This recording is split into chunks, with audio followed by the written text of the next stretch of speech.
Assalamualaikum warahmatullahi wabarakatuh. Pada kesempatan kali ini, kami dari kelompok 7 ingin mempresentasikan sebuah materi yang berjudul Equity Analysis and Valuation. Untuk anggota kelompok 7 sendiri, yang pertama ada Renaldi Ferdian dengan NIM 2008-1030-1167. Yang kedua ada Syifa Tridaya dengan NIM 2008-1030-1170. Dan yang ketiga Rina Umi Sofiana dengan NIM 2008-1030-1173. Dan yang terakhir saya sendiri, Sawa Aulia Sejidah dengan NIM 2008-1030-1193. Sebelum memasuki materi yang pertama, analisis penilaian ekuitas itu menekankan laba dan pengukuran akuntansi lainnya untuk menghitung nilai perusahaan. Dan peramalan laba itu memperhitungkan kekuatan laba, teknik estimasi, dan mekanisme pengawasan. Lalu, materi yang pertama yaitu earning persistence, yaitu analisis yang membantu menghasilkan ramalan kekuatan laba untuk penilaian yang andal. Dan analisis keuangan yang baik itu dapat mengenali komponen laba yang stabil dan dapat diprediksi atau komponen yang mampu bertahan. Dan daya tahan laba juga itu merupakan kunci untuk menghasilkan analisis dan penilaian ekuitas yang terbaik. Dan dalam menganalisa daya tahan laba itu merupakan tujuan utama dari suatu analisa. Lalu dalam daya tahan laba itu terdapat penyusunan ulang dan penyesuaian laba. Salah satu aktivitas analisis ekuitas adalah untuk menyusun laba dan komponen laba sehingga dapat memisahkan elemen yang stabil, normal, dan terus-menerus dengan elemen acak, tidak tentu, dan tidak biasa, dan tidak berulang. Dan penyusunan ulang itu juga berguna untuk mengetahui elemen laba gini yang seharusnya dicakup dalam hasil operasi pada suatu atau beberapa periode sebelumnya.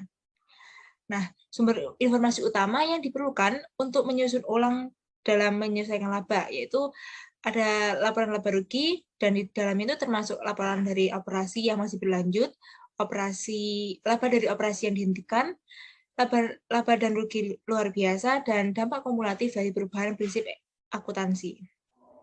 Lalu terdapat laporan keuangan lainnya dan catatan atas laporan keuangan, diskusi dan analisis manajemen, informasi yang lain bisa berupa perubahan pada kombinasi produk, inovasi teknologi, periode di saat suatu pekerjaan dihentikan, dan keterbatasan bahan baku.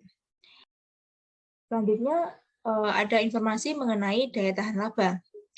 Analisis hasil operasi ini untuk menyusun dan menyesuaikan laba yang membutuhkan informasi yang relevan dan handal. Nah, biasanya sumber informasi ini tuh berupa laporan laba rugi, laporan keuangan lainnya, dan catatan atas laporan keuangan, dan yang ketiga itu terdapat pada manajemen discussion dan analisis. Adapun informasi yang relevan itu mencakup informasi yang mempengaruhi kemampuan laba untuk dapat dibandingkan dan diinterpretasikan. Misalnya, perubahan kombinasi produk, inovasi teknologi, penghentian kerja, dan keterbatasan bahan baku. Selanjutnya, penyusunan ulang laba dan komponen laba. Penyusunan ulang dan penyesuaian laba ini dapat membantu untuk menetapkan kekuatan laba pada suatu perusahaan. Dan penyusunan ulang itu bertujuan untuk menyusun komponen laba guna menyajikan klasifikasi yang lebih berarti dan format yang relevan untuk sebuah analisis. Nah, komponen itu dapat dibagi, diatur, ataupun dihilangkan pengaruh pajaknya. Tetapi totalnya itu harus direkonsiliasikan terhadap laba bersih untuk tiap periode. Dan perlakuan yang sama itu diterapkan pada komponen seperti ekuitas dalam laba, anak perusahaan, atau afiliasi yang belum direkonsiliasi. Adapun komponen yang dilaporkan setelah pajak harus dikeluarkan bersamaan dengan dampak pajak jika mereka diklasifikasi ulang terpisah dari laba operasi yang berlanjut. Penyesuaian laba dan komponen laba. Proses penyesuaian ini menggunakan data dari sebuah laporan laba rugi yang disusun ulang dan informasi yang tersedia itu untuk meletakkan komponen laba pada periode yang lebih layak. Nah, untuk perubahan prinsip atau estimasi akuntansi, seluruh jumlah tahun yang dianalisis itu harus disesuaikan dalam basis yang dapat dibandingkan.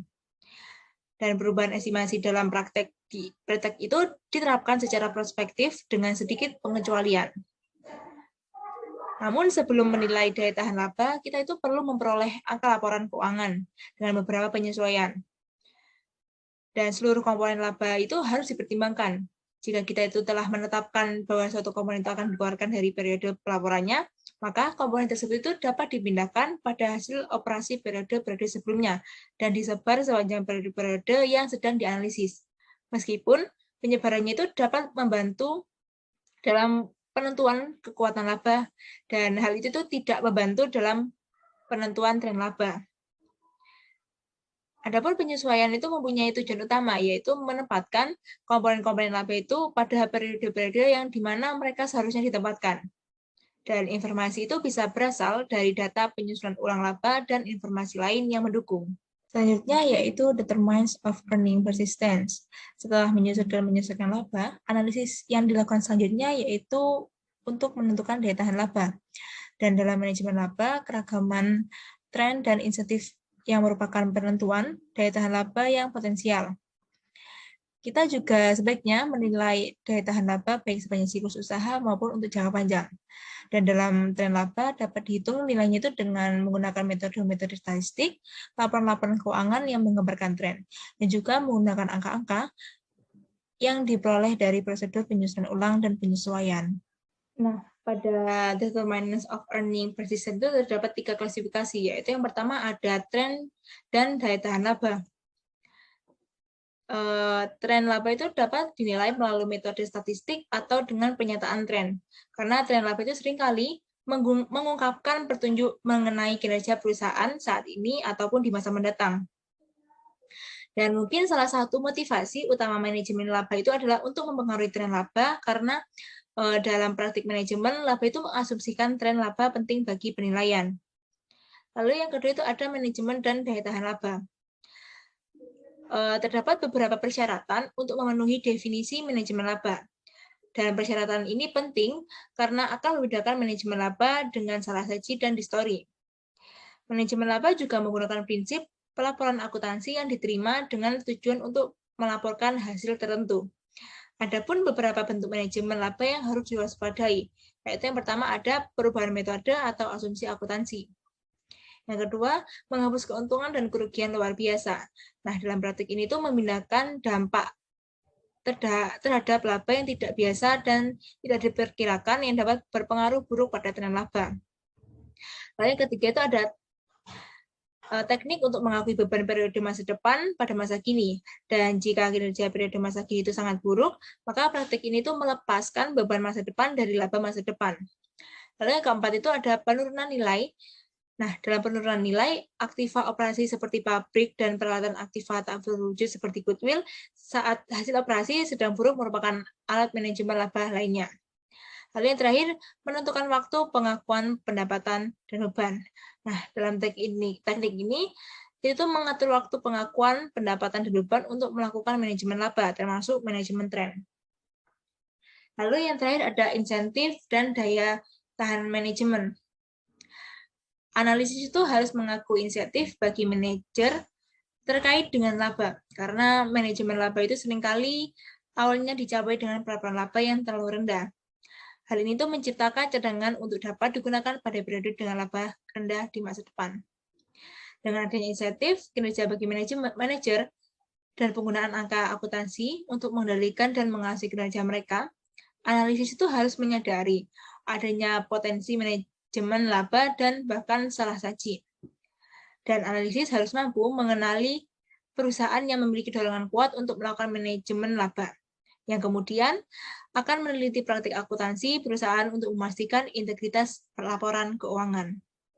Sebelumnya perkenalkan, nama saya Rina Umi Sofiana, NIM 200810301173. Selanjutnya saya akan melanjutkan pemaparan materi dari rekan saya. Saya akan bahas mengenai persistent and transitory item in earning atau analisis dan interpretasi item sementara. Penyesuaian ulang dan penyesuaian laba untuk penilaian ekuitas itu bergantung pada pemisahan komponen laba yang stabil dan bertahan dengan komponen acas sementara. Bagian penting dalam analisis ini adalah menilai daya tahan komponen keuntungan dan kerugian dalam laba. Dan untuk Di bagian ini nantinya saya akan menjelaskan mengenai bagaimana sih cara kita menentukan persistensi dari item yang tidak berulang, tidak biasa, atau luar biasa. Dan juga kita akan bahas mengenai bagaimana cara menangani dan mengevaluasi tingkat laba, kinerja manajemen, dan peramalan laba. Untuk yang selanjutnya, ada 2 tujuan analisis dan interpretasi item luar biasa. Yang pertama adalah menentukan apakah suatu item bersifat sementara atau tidak bertahan. Proses ini melibatkan penilaian apakah item tersebut tidak biasa, bukan item operasi, atau tidak berulang. Dan yang kedua, menentukan penyesuaian yang diperlukan setelah mengetahui penilaian daya tahan. Seringkali diperlukan penyesuaian khusus untuk evaluasi maupun perkiraan laba. Nah, dari 2 tujuan analisis dan interpretasi item luar biasa ini nantinya akan dijelaskan di slide berikutnya. Selanjutnya, itu adalah mengenai determining persistence transitory nature of item atau menentukan daya tahan sifat sementara suatu item.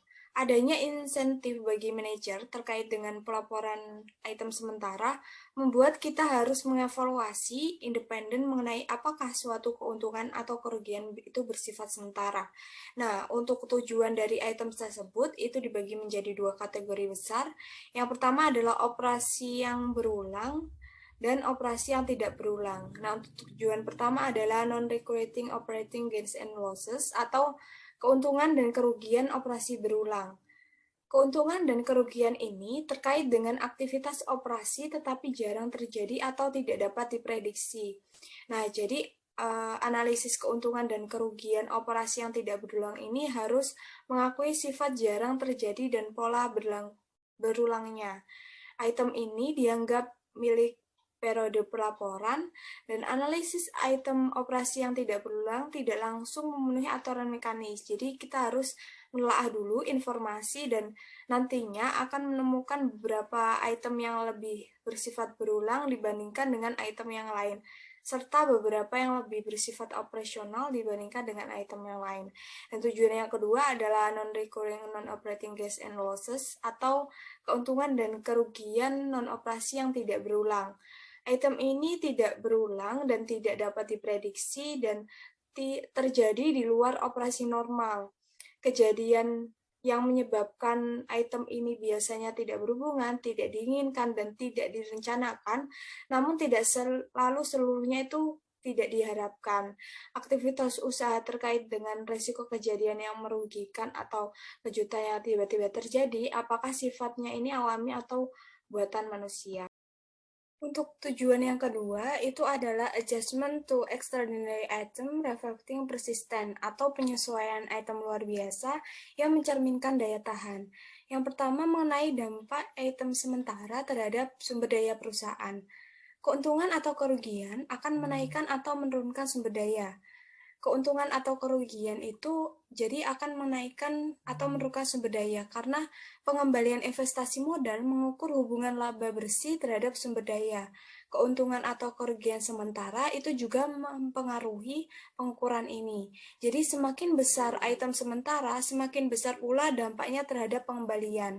Dalam peramalan profitabilitas dan pengembalian investasi, analisis harus mempertimbangkan dampak pencatatan item sementara dan kemungkinan kejadian masa depan yang menyebabkan item sementara. Yang kedua, selanjutnya adalah dampak item sementara dalam evaluasi manajemen.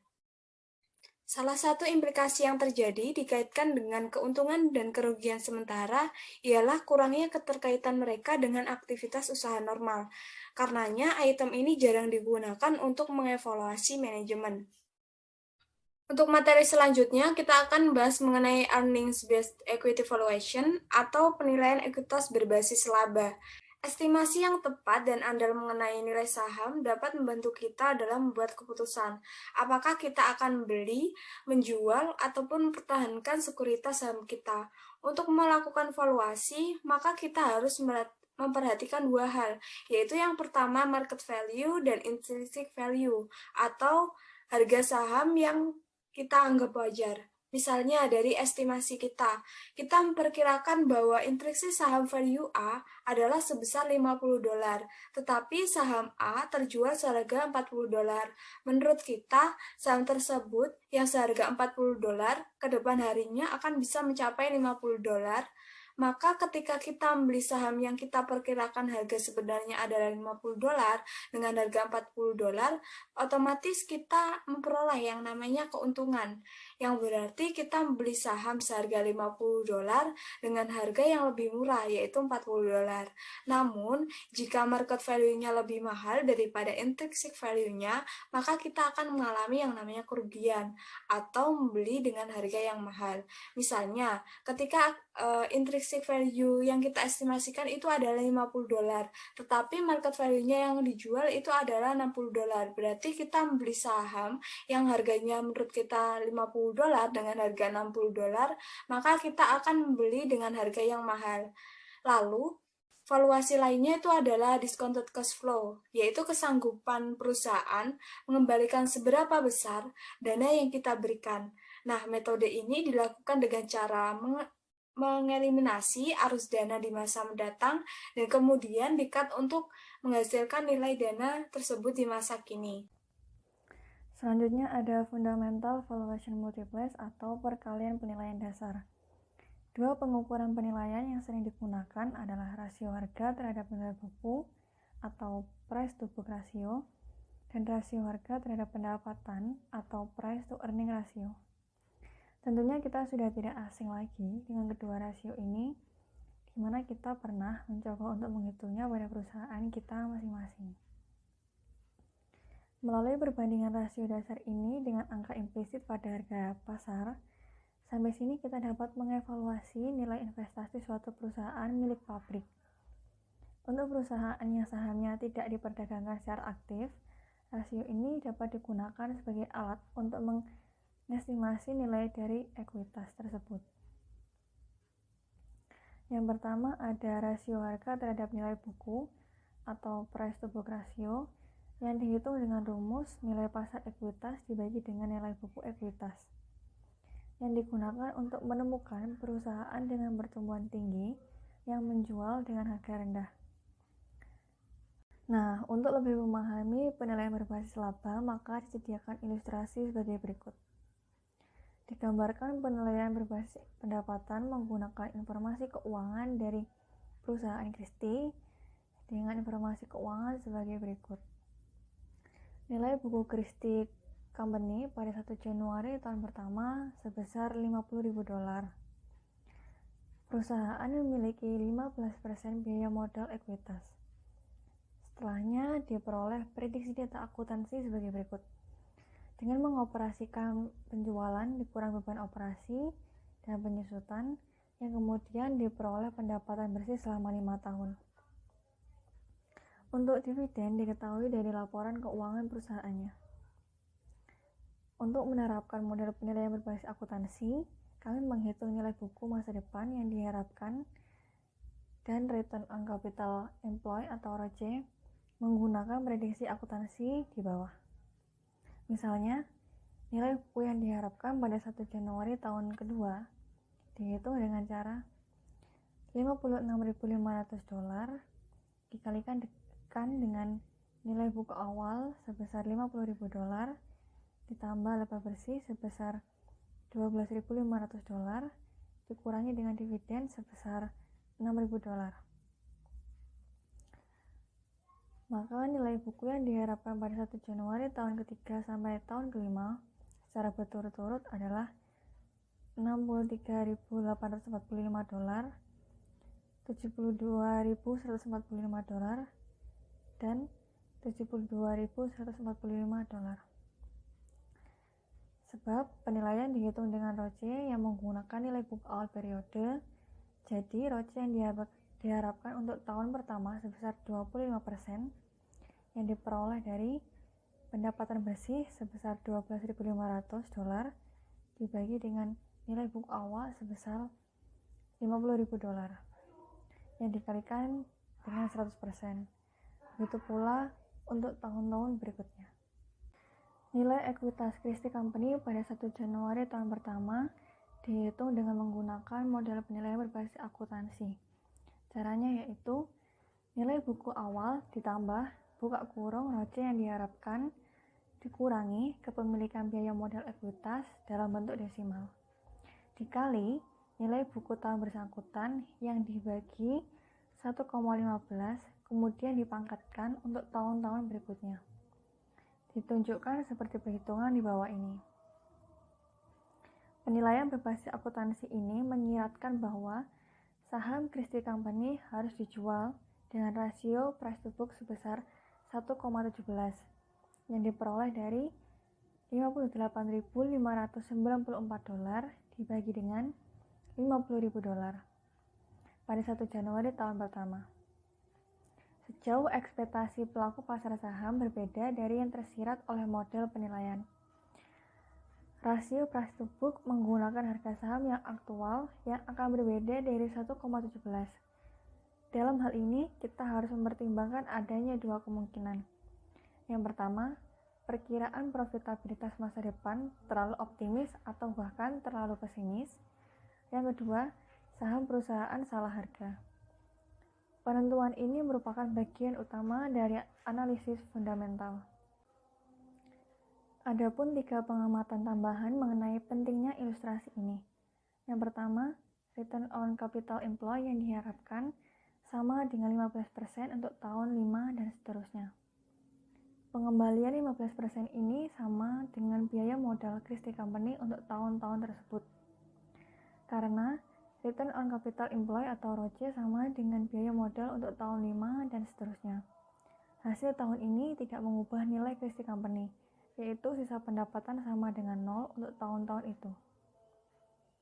Yang kedua, karena rasio price to earning didasarkan pada pendapatan saat ini dan masa depan, rasio PE untuk Christie Company per 1 Januari tahun pertama tidak dapat dihitung karena data tahun-tahun sebelumnya adalah tidak tersedia.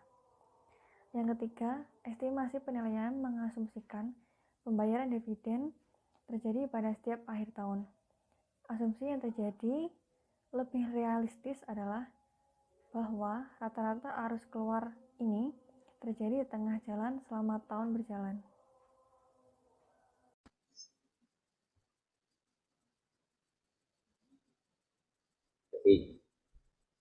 Saya Renaldi Ferdiana Prasetyo dengan NIM 2008 1030 1167 akan melanjutkan pembahasan mengenai kekuatan laba dan perkiraan untuk tujuan valuasi.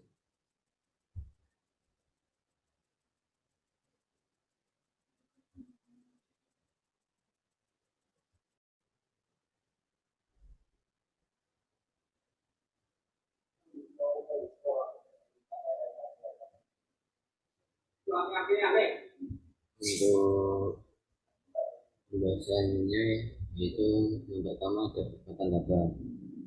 Kekuatan laba itu mengacu pada tingkat laba itu perusahaan yang diperkirakan akan terjadi di masa yang akan mendatang. Nah, kekuatan laba juga dianggap sebagai faktor utama dalam valuasi perusahaan, dan pada dasarnya kebanyakan analisis asas laba ditujukan untuk menentukan kekuatan laba. Di sini kekuatan laba sendiri terbagi menjadi 3 kategori. Yang pertama yaitu mengukur kekuatan laba. Setelah melihat konsep ini, stabilitas dan daya tahan laba serta kekuatan laba, laporan keuangan digunakan untuk menghitung kekuatan laba. Meskipun penilaian berorientasi di masa yang akan datang, kita harus mengakui relevansi kinerja perusahaan saat ini dan sebelumnya untuk mengestimasi kinerja masa depan. Laba periode akhir yang melampaui siklus usaha mencerminkan kinerja aktual dan memberikan kita suatu perspektif atas aktivitas operasi, di mana kita dapat mengestimasi kinerja di masa yang akan datang. Selanjutnya yang kedua yaitu ada rentang waktu kekuatan laba. Kita dapat mengukur kekuatan laba suatu perusahaan dengan baik dengan menggunakan rata atau akumulatif laba selama beberapa tahun. Nah, rentang waktu dalam mengukur kekuatan laba itu sendiri bervariasi tergantung suatu industri dan faktor-faktor lainnya. Pada Pada umumnya, rentang waktu yang digunakan adalah 5-10 tahun. Selanjutnya yang terakhir, yang ketiga, yaitu menyesuaikan laba bersaham. Kekuatan laba sendiri diukur dengan menggunakan seluruh komponen laba. Setiap pos pendapatan dan beban merupakan bagian dari pengalaman operasi suatu perusahaan. Pada kasus tertentu, analisis laba kita mungkin terbatas pada jangka pendek. Pos-pos pada serangkaian laba jangka pendek disesuaikan jika lebih terkait pada periode sebelumnya. Jika hal ini dilakukan dengan basis bersaham, setiap pos itu harus disesuaikan terhadap dampak pajaknya dengan menggunakan tarif pajak perusahaan. Kecuali jika terdapat tarif pajak tertentu, seluruh pos juga harus dibagi dengan jumlah saham yang digunakan untuk menghitung laba per saham.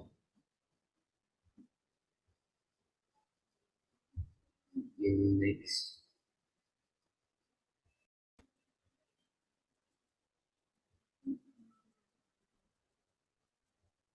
Selanjutnya ini merupakan suatu ilustrasi laba per saham perusahaan PTNV dan Analogi Indonesia (IPK). Nah, laba per saham atau earning per share pada PTNV tahun 2019 itu sebesar 5,40, sedangkan tahun 2018 sebesar 13,03. Selanjutnya kita bisa melihat dari mana nominal ini didapatkan, yaitu dengan melihat catatan atas laporan keuangan pada PTNV nomor 22. Nah, laba per saham atau earning per share nominal tersebut didapatkan dengan cara membagi laba tahun berjalan yang dapat didistribusikan pada pemilik entitas induk dengan rata-rata tertimbun jumlah saham biasa yang ditempatkan penuh atau yang beredar pada tahun bersangkutan.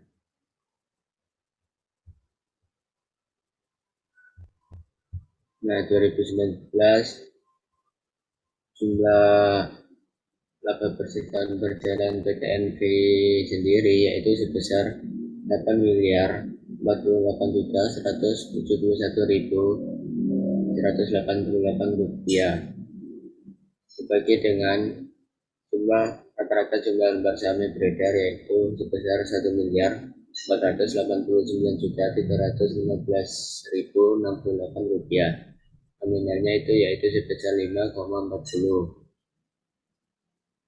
Sedangkan tahun 2018 laba bersih tahun berjalannya itu sebesar 6.788.639.912 rupiah, dibagi dengan rata-rata tertimbang jumlah lembar saham yang beredar yakni 2018 sebesar 520.926.008 rupiah.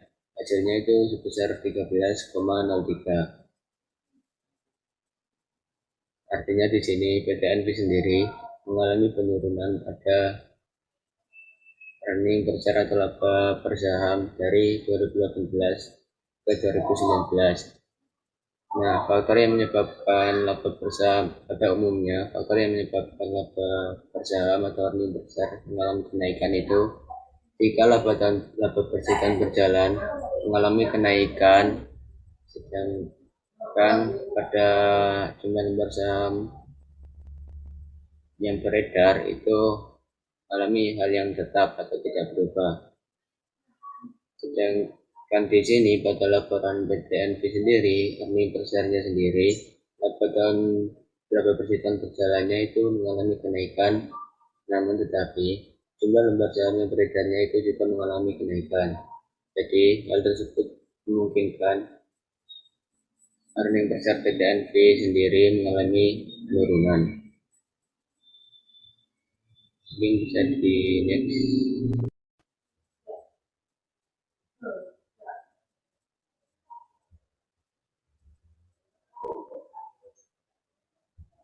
Selanjutnya kita memasuki subbab mengenai tentang perkiraan laba. Perkiraan laba mengikuti analisis komponen laba dan juga melibatkan pembuatan estimasi laba di masa yang akan mendatang. Perkiraan laba itu merupakan analisis laporan keuangan dan valuasi adalah merupakan suatu perkiraan laba utama. Dari sudut pandang analitis, pengevaluasian tingkat laba berkaitan dengan perkiraan laba karena suatu perkiraan yang relevan atas laba mencakup analisis komponen laba dan penilaiannya di masa yang akan mendatang. Perkiraan laba itu sendiri terbagi menjadi 3 kategori. Yang pertama yaitu mekanisme perkiraan laba. Perkiraan laba sendiri mengharuskan kita untuk menggunakan seluruh informasi yang tersedia secara efektif, termasuk laba periode sebelumnya. Perkiraan laba di sini juga mendapatkan manfaat dari pemisahan atau disaggregation. Pemisahan di sini melibatkan penggunaan laba berdasarkan lini produk atau segmen dan terutama berguna jika segmen tersebut memiliki perbedaan risiko, profitabilitas atau pertumbuhan yang berbeda. Penelitian analisis mengungkapkan berbagai karakteristik statistik dalam laba. Pertumbuhan laba tahunan seringkali bergerak secara acak. Bagi beberapa pengguna, hal ini berarti pertumbuhan laba tidak dapat diramalkan. Tapi penelitian ini mencerminkan perilaku keseluruhan dan bukan perilaku perusahaan individu. Perkiraan laba yang andal tidak dapat dihasilkan dari ekstrapolasi sederhana dari pertumbuhan atau tren laba di masa yang lampau, namun dilakukan dengan menganalisis komponen laba dan mempertimbangkan seluruh informasi yang tersedia, baik kuantitatif maupun kualitatif. Selanjutnya yang kedua yakni elemen-elemen pada perkiraan laba. Elemen pada perkiraan laba adalah dengan memeriksa kewajaran mengenai suatu perkiraan laba di masa yang mendatang. Untuk tujuan ini seringkali digunakan angka pengembalian investasi modal.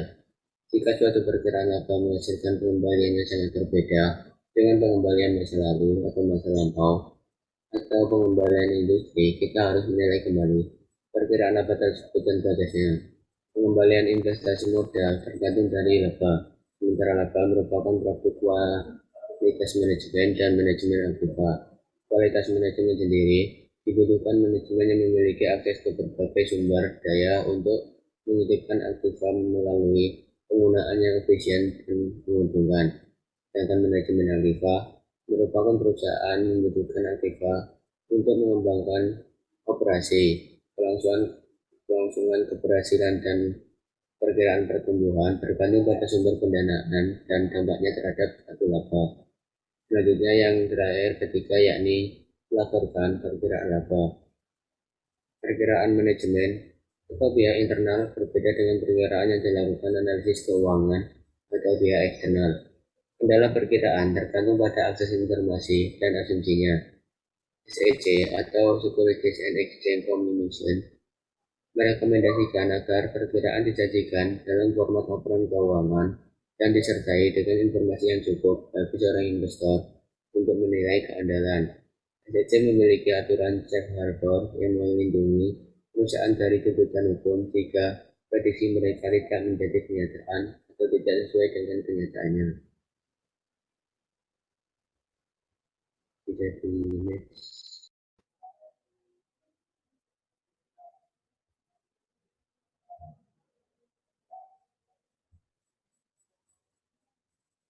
Nah, selanjutnya di sini kita memasuki pembahasan subbab terakhir dari analisis ekuitas, yakni laporan interim untuk pengawasan dan perevisian estimasi laba. Laporan keuangan interim merupakan sumber informasi yang berharga untuk mengawasi pengawasan dari kinerja suatu perusahaan. Laporan ini berguna untuk merevisi estimasi kekuatan laba dan peramalan laba.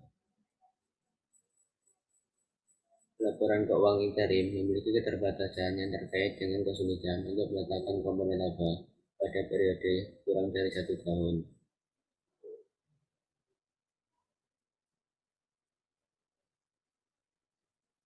Adapun beberapa kategori dari laporan interim untuk pengawasan dan perevisian laba terbagi menjadi 5. Yang pertama yaitu penyesuaian akuntansi akhir periode. Nah, di sini untuk menentukan hasil operasi periode suatu tahun membutuhkan beberapa penyesuaian akrual dan estimasi. Penyesuaian ini mencakup pengakuan pendapatan, menentukan biaya persediaan, alokasi overhead, dan mencari nilai pasar sekuritas, serta memperkirakan piutang tak tertagih. Yang kedua yaitu dampak musiman pada aktivitas bisnis. Beberapa perusahaan di sini memiliki aktivitas usaha musiman. Penjualan, produksi, dan aktivitas operasi lain seringkali tidak dapat dibagi sama antar periode interim. Hal ini dapat mendistorsi perbandingan laba interim. Selain itu juga dapat menimbulkan masalah pada alokasi biaya-biaya yang sifatnya diskresioner seperti iklan, penelitian, pengembangan, perbaikan, dan pemeliharaan. Selanjutnya yang ketiga yaitu metode pelaporan terintegrasi. Nah, laporan interim sendiri merupakan laporan yang konsisten dengan ketentuan dalam laporan tahunan.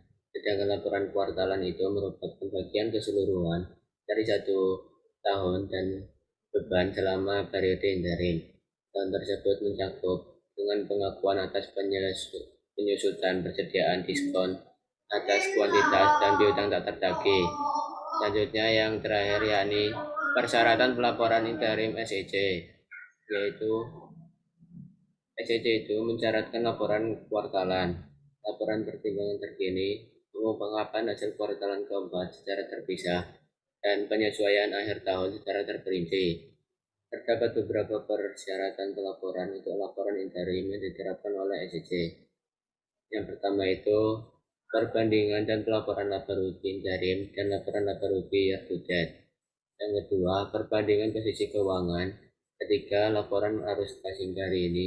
Keempat, informasi performa mengenai penggabungan usaha yang dicatat sebagai pembelian. Kelima, kesesuaian dengan prinsip akuntansi berlaku umum dan pengungkapan perubahan akuntansi termasuk surat dari auditor. Keenam, analisis naratif manajemen terkait hasil operasi dengan penjelasan perubahan pada pendapatan dan beban selama periode interim. Dan yang terakhir, ketujuh, yaitu pengungkapan apakah laporan perkembangan terkini itu diizin selama periode terdapat penyesuaian laba yang tidak biasa atau terdapat pergantian auditor yang sedang terjadi. Dan yang terakhir yaitu pembahasan mengenai analisis dampak laporan interim. Analisis dampak dari laporan interim mewajibkan atau mengharuskan kita untuk waspada terhadap kesalahan estimasi dan diskresi yang melekat pada laporan interim. Karena terbatasnya keterlibatan auditor pada laporan interim, itu mengurangi keandalan laporan interim terhadap laporan tahunan yang diaudit.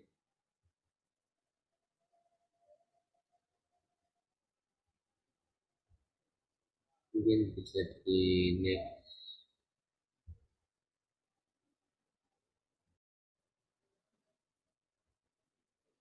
Mungkin sekian presentasi dari kelompok kami, yaitu kelompok 7. Jika terdapat kesalahan kata maupun ucapan, mohon dimaklumi dan mohon dimaafkan. Dan sekian dari kelompok kami, kami ucapkan terima kasih. Assalamualaikum warahmatullahi wabarakatuh.